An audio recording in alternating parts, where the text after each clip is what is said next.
Well, hey, Gundam Maniacs, welcome to another episode of Gundam Explained. It is Let Us Sunday, so that means another episode of Witch from Mercury. This one called Our Empty Selves. What would that mean? I don't know. But, it's very interesting because over the weekend, I think it was like Friday night, I was actually out on a date night, kind of doing a little quick night trip somewhere, and just all over social media, I saw posts about this episode being leaked by Amazon. And unfortunately, or fortunately, I don't know. People were like kind of freely just distributing the pictures and everything, and I didn't really want to dive into it. But then that kind of reminded me, I kind of don't care about spoilers somewhat, but I sometimes don't like to get information that is potentially out of context. Someone might drop a photo and be like, "Oh, look what happened," and it's like, well, I want to know the context of that. I would just be spinning gears in my brain before actually watching the full episode. But I don't know, maybe it's some sort of PTSD, some triggering. I remember back when Zelda Ocarina of Time first came out, and there was that reveal of Zelda playing kind of that ninja Sheik character. And me and my friend, who was my neighbor, were playing at the same time, and then he ends up telling me this before I got to that part. And that was pretty pivotal, especially for Zelda, not really being really heavy on lore and surprises in the story. And then not too long after that, the Phantom Menace, I remember someone at school had seen the midnight showing, and so they told me at school Darth Maul gets sliced in half with a lightsaber. Again, I hate being spoiled, but sometimes I don't care. And I didn't know what to think about this, but I wanted to see the full context of the show before reading any spoilers. And real quickly before we get started, big shout out and thanks to all supporters making me have such a fun time doing Gundam Explained. Check links in the description for ways you can support the channel if you're interested in that. But also, the Discord's awesome. Tons of Gundam Maniacs on the Discord. So much fun talking on there. Hey, but let's get started. Okay, this starts off exactly like I like a wiki. It's telling me when permit was discovered within minerals. So, that's cool. I know they've brought that up before, but I really like it when they get into like the technology, the lore of stuff. It reminds me of like the Minovsky particle, for instance. It's responsible for controlling and managing systems of every kind. So that's really cool. Now, it's very interesting to see kids in school here. They're learning, but one thing that I still have trouble really wrapping my head around with this show, and I've brought it up before, and I think some people don't really agree with me on the filler approach, but they tend to present concepts to the viewer, but will then contradict them the next episode as if that didn't really mean anything.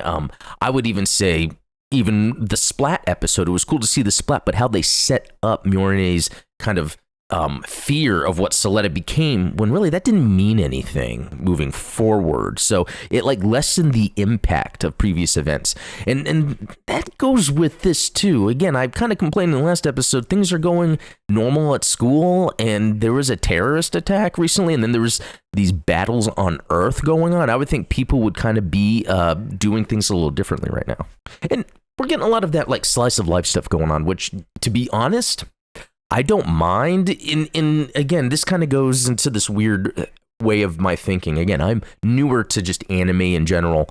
I'm enjoying more of the slice of life stuff out of Witch from Mercury than I really am about the Gundam stuff. Even though the Gundam stuff is cool, it's just, it doesn't really do, in my opinion, a good job of taking seriously the stakes, the risks involved with the mechanical weaponry, when people are just going back to just living their normal lives, knowing what was going on with Nika. I like that Nika is getting redeemed, because a lot of people, even just viewers of the show, was like hateful toward Nika, but everyone really knows by now really that she was caught up in a bad situation and used. See, that stuff is interesting, that the character dynamics, I don't really get into that stuff a lot when I watch shows, so I appreciate that in Witch from Mercury. Again, this stuff is just kind of cool. I like how her food looked completely different, and it was about, the photo she wanted to take, or not that the photo she wanted to take, I mean that list she has of things she wants to do, and she like knocked off 2 today. Yeah, just kind of fun. And again, another highlight too is the drama that Ghoul himself is going through, regardless of it really being about the sides of a Gundam battle. Just his journey has been really fun. And then seeing him on what looks like a Zoom call. Again, this is, relatable today. Very modern to see something like this. I kind of like that they're using this approach He seems to be drawn a little weird in this episode. I notice his jawline is more kind of reduced than it was before, almost making him look like younger or smaller. I know his hair has been cut, but that jawline in this episode, and in general, a lot of the characters kind of watch, maybe I've ruined it for everybody, seems like everyone's head is smaller than their body compared to other episodes. So Mjolnir looking cool, dressed up, the way she is. She's now, an executive and all that. Anyway, she's talking to Soletta's mom. I guess Soletta's mom has like a Gundam, and she's like, how do you have a Gundam in development? You're not supposed to. And she's like, oh, it was before. So again, like, there's so many things they set up to make, like, differentiating motivations and what people are trying to do. But later episodes will just completely contradict it. Not that it really ruins the show, but again, this kind of lends to what I was saying before about the filler. They bring up concepts of drama between characters based on choices they make, and it makes the viewer think, oh, wow, what does this mean? And then later on, they'll just do something completely different, and it's like, I guess that didn't mean anything. So that's why I say filler. They're just filling drama. They fill in drama for people to be engaged, where later that drama may not really mean anything. And see, and then bringing up Sensei in this way, this is something that would have been addressed earlier, but it's like, oh, let's just bring this up right now. And it's like, okay, doesn't that like contradict what they've been building up to? And not contradict in a way of like completely ruining the story, just in terms of like this back and forth drama that's like, okay, I get it. Yeah, let's move on with the greater world. Now, this is cool. So this is like a new Gundam that's been in development. It looks really cool. This is almost moving more toward design elements I like, because we see a lot of interesting bits and bobs. I don't know. I always call them random names, but I really like what we're seeing, like, on the kind of the crest or the crown of the mobile suit's head. There's a lot of little things going on there, even on the chest, like the 3 dots. Like, there's more of these varied and different things where you might see panel lines between different pieces of metal, where like a bolt would be. The only thing that's really missing, even though it seems like they're trying to show it off there by the cockpit, is like venting. I think vents are kind of a hallmark of previous mobile suit design, and it's really strange we don't see that a lot with this. And then again, repeating what we know, we decided that we'd use Gundam technology for medical purposes. So it's like these same arguments between characters are made again, just to kind of push this filler drama to engage the viewer. We're 18 episodes in, and it's like, okay, I get it. Oh, really nice to see the aerial again, because I'm interested in what is going to happen now with the aerial. What in the world is the mobile suit in this file? This looks cool. A Gund node. A Gund bit in mobile suit form to expand Ariel's data storm network. That's cool. That's not too dissimilar from that Gund vulva that we saw before. Which again, it's then like, why would they say, what in the world is this mobile suit? I mean, this is technology that exists and was used to like have people killed at a school. And there's that Earth battle. So it's kind of like, by now, I would think people, again, it's almost contradicting the surprise, the element, the dramatic element that comes with discovering these new things. Okay, I love the look of this. It's interesting with the head because it has almost like that Zeta Gundam look, but it is also bulbous and round on the sides. It has wings, which are badass. And even like the arms and the legs too are very reduced in terms of being super like humanoid-like. I think that lends to it kind of being more of a bit rather than an actual piloted machine. Equipment: beam, rev, rifle, and beam blade. This looks awesome. I can't wait to see more of this. I wonder if it does some badass transformation, just seeing where the wings are, unless that's really just more of its flight pack. Here, Shadiq, we'd like to make Sensei's Gundam technology. And again, another conversation that I feel like is kind of like there's always this back and forth that the show will, again, introduce dramatic concepts between characters based on their motivations and what they want. And it's kind of like, yeah, I know we've been seeing this go on, but it's, again, I'm seeing it, to me as a viewer, I feel as if they're filling in time with having these conversations between characters that we kind of already know about. So what is cool though, what I am liking, again, I'm getting this weird sense of small head compared to body. Mainly I think with the male characters here, it just looks off. I mean, look at Ghoul. He had this real prominent jawline, and it's been reduced to, I don't know. But to me, this is more interesting, seeing these three characters interact, because they have gone through some very interesting character changes, all three of them. And for all three of them, it has to do with their parents. All right, going back to Suletta, and I like how Choo-Choo is less aggressive, and she's more down to earth, of really being able to focus in on seeing how Suletta is acting at face value, but what may be behind her eyes. And I like that they're bringing it up in this case, because right now Suletta just seems like a side character. And it is kind of sad. It was foolish of me to think I was ever a match for her. And it's like Suletta's just moving on, which is pretty neat, because it's almost like this is the most confident or the strongest we've seen Suletta. She doesn't seem to be having trouble with her words, kind of like I tend to have. And she's just moving forward. Again, going with that mom's thing about, moving forward or whatever. All right, so there's a plan to go to Earth to kind of try to quell. The quell has a lot of a meaning within the Gundam universe, but what's going on where there's people on Earth that are fighting against the Benneret group, or protesting the Benneret group. And that is, I think, where we need to focus. And that's what's very interesting to the show. Once they've introduced those elements previously, they didn't talk about it. I was like, oh yeah, they'll probably get back to it eventually. And that's, again, what Witch from Mercury keeps doing. But then now I'm getting to the point where, yeah, before they get to it, they end up just filling it with exposition. I guess that's another way to put it. It's really exposition in different ways that it's like, yeah, we know that's what they're getting at. I think I finally understood how Nika feels. Yeah, I'm glad she's getting talked about more. I remember all the comments I got on my videos about like her being an actual terrorist on purpose. And again, it's like I'm seeing through this, just like I'm seeing through this filler. There's another example of what I'm talking about. So we have one of those evil Earth girls that is just sitting there still. And it doesn't make sense to go from death and destruction to just standing by. If there's a plan in place and they've already pushed forward to be able to enact on it, how come they're just sitting there? And then Elon, we're seeing him again. And I'm expecting something more, but no, he's just explaining the same things again to me again. Filler.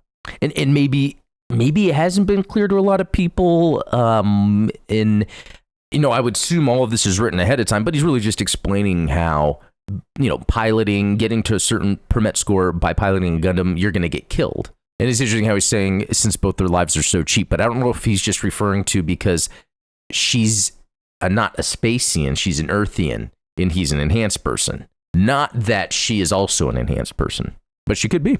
And these are the other things I like, because we do need to go back to Earth and really see what's going on. To me, what is happening on Earth is more important than like what's happening in a classroom.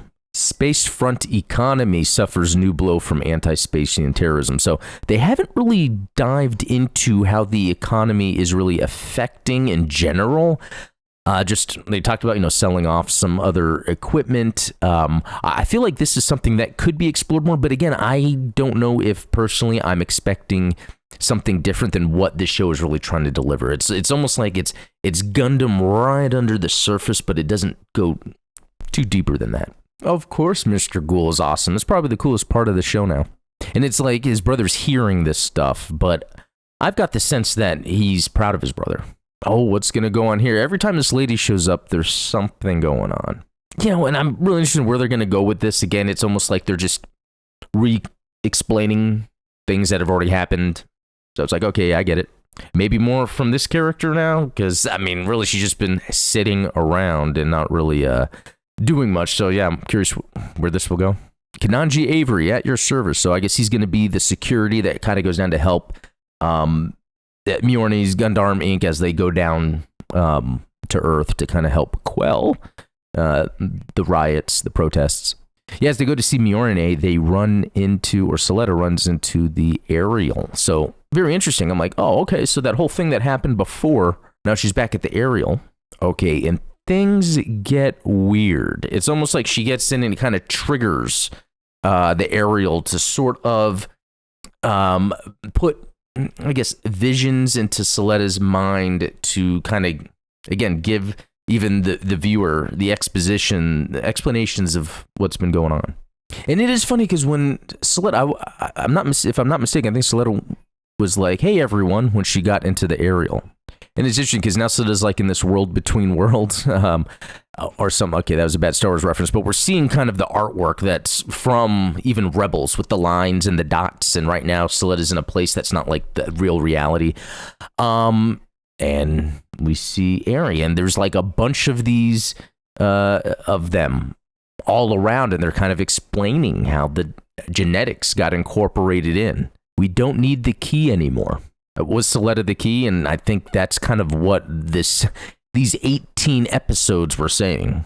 Ari can only live inside the data storm, so you filled in for her until they got the permit score to where it needed, allowing Ari to live on her own, which probably means that's where maybe Ariel herself then is. And I'm curious, does that mean then Ariel becomes way more sentient than it was before?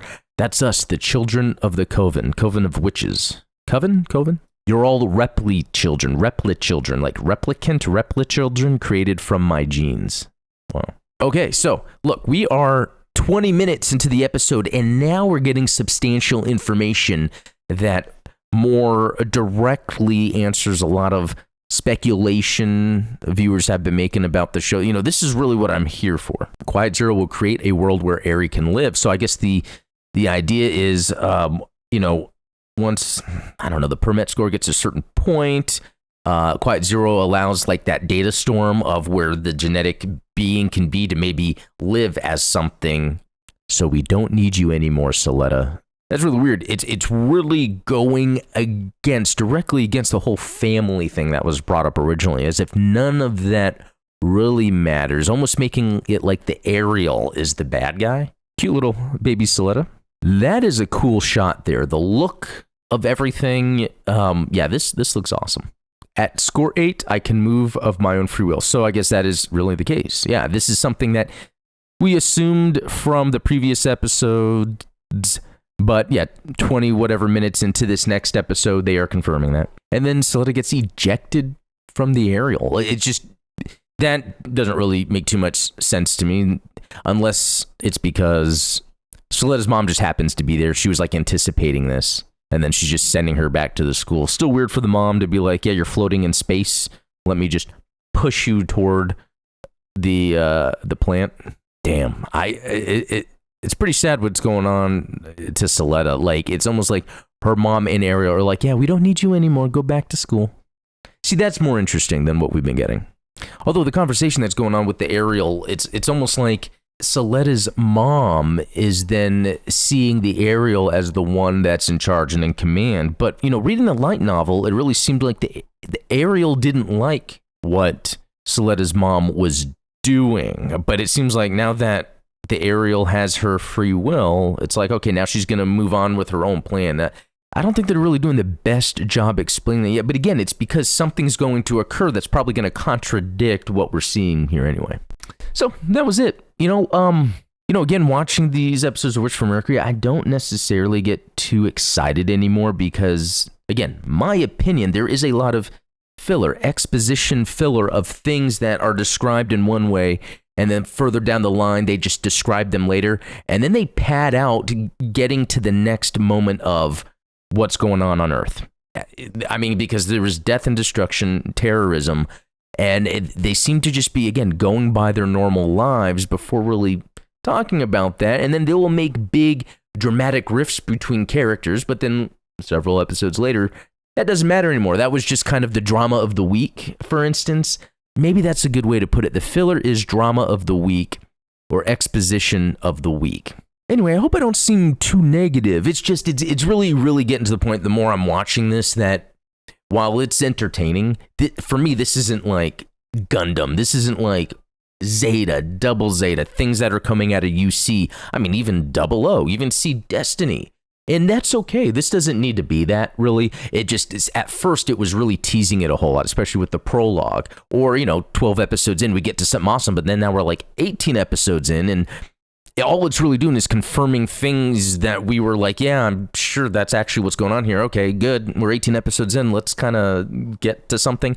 Reminds me of when I was watching Mandalorian Season 3. It's like they're kind of showing things. Yeah, Bo-Katan wants the Darksaber. Yeah, Mando doesn't want it. Yeah, let's just get it to her. Okay, let's move on. Okay, what's next? And, again, I know a lot of people disagree with it, but again, it is filler. They're padding out the length of this, and I guess it doesn't matter. But then it makes me think of something like War in the Pocket, where 6 episodes. 6 episodes, it's amazing. It gets to the point. But even like when I'm watching See Destiny, that was one where, and maybe that's why maybe a lot of people don't like it, they do things to characters to completely change your perspective on them. And I know a lot of people use that to say why they don't like, they changed the hero in the second half of Destiny. In my opinion, no, they didn't. They really just made it where the antagonist becomes the main focus later on. I'm curious what you all think. If you want to post below, I think what I'm really getting out of this is just I love some of these newer Gundams they're introducing, that Gud node. That newer looking Jet mobile suit they were showing, that looked pretty cool. But other than that, that's not doing too much for me. But anyway, guys, let me know what you think. We'll talk later.